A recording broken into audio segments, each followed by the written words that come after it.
Cats love catnip, or at least most of them do. But did you know that catnip has many medicinal properties that are beneficial to people? Today we'll be discussing how to grow and use catnip. Catnip, also known as catmint, is a member of the mint family, and this perennial plant is very easy to grow. Catnip loves to grow in full sun, but will also grow in the shady areas of your garden. Pollinators, especially bees, love catnip flowers, so planting them in your vegetable garden may help increase your harvest. The leaves and flower heads are medicinal and should be harvested and dried in late summer when the plant is in bloom. The dried herb can be used to make a cup of tea, or it can be made into a tincture. While catnip is a stimulant in cats, its actions in people are just the opposite, and its anxiolytic properties make it useful to relieve anxiety and nervousness. Its sedative effects make it a great tea to drink before bedtime to help insomnia. It has been used to treat both tension and migraine headaches for hundreds of years.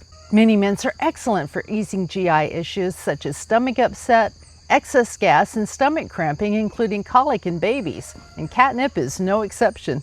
When you have a fever due to a cold or the flu, it is not a good idea to decrease that fever unless it gets too high, because fever is an important way your body fights infection.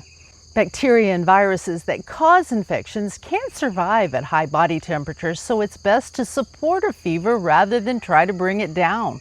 However, fevers can be very uncomfortable, and catnip has diaphoresis properties that can cause sweating without affecting body temperature. This can help you feel cooler as the sweat evaporates, but still allows your body to fight the infection. Catnip can also be used as an insect repellent. The fresh leaves can be rubbed directly on the skin to repel mosquitoes and other biting insects. And it has antioxidant, diuretic, and astringent effects. Catnip has some mild antiseptic properties and can be used as a wash and then as a poultice to prevent infection in minor wounds.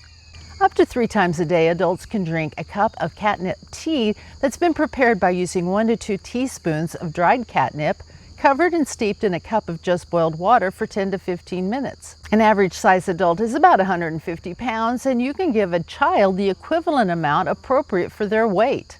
So if a child weighs 75 pounds, they can have up to a half a cup of tea 3 times a day. Or a 50-pound child could have a third of a cup.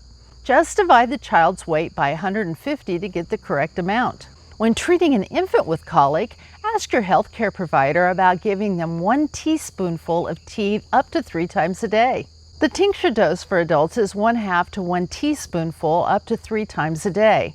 Because of the alcohol content, tincture should be avoided in children. Taking too much catnip can cause nausea and vomiting, so limit your intake to 3 servings per day. If you're allergic to any member of the mint family, use catnip with caution. Also, if you're pregnant, you will want to avoid catnip as it may be associated with miscarriage.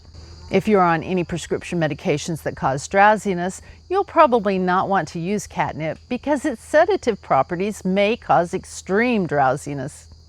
Also, don't use catnip if you're on lithium, as it may cause a decreased elimination of the lithium by your kidneys, leading to toxicity.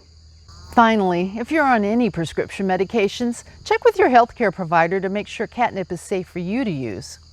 If you're ready to learn more about growing and making your own herbal medicines for you and your family, consider watching this next. Thank you for joining me today to learn how useful catnip is in your herbal medicine kit.